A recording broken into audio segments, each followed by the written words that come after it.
கிறிஸ்துவுக்குள் பிரியமானவர்களே, இன்றைய இறைவார்த்தை லூக்கா எழுதிய நற்செய்தி 1ஆம் அதிகாரம் 26 முதல் 38 முடிய உள்ள வசனங்கள்.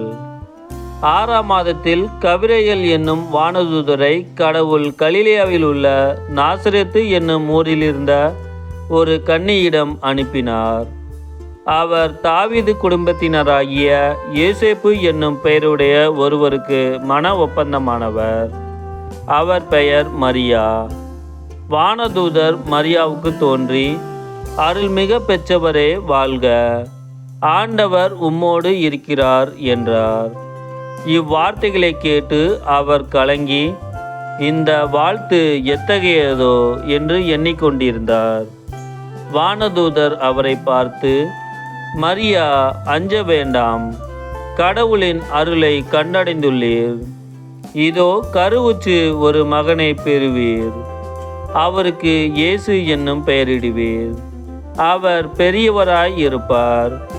உன்னத கடவுளின் மகன் எனப்படுவார். அவருடைய தந்தை தாவீதின் அரியணையை ஆண்டவராகிய கடவுள் அவருக்கு அளிப்பார். அவர் யாக்கோபின் குடும்பத்தின் மீது என்றென்றும் ஆட்சி செலுத்துவார். அவருடைய ஆட்சிக்கு முடிவே இராது என்றார். அதற்கு மரியா வானதூதரிடம், இது எப்படி நிகழும்? நான் கன்னி ஆயிற்றே என்றார். வானதூதர் அவரிடம், தூய ஆவி உம்மீது வரும், உன்னத கடவுளின் வல்லமை உம்மேல் நிழலிடும்.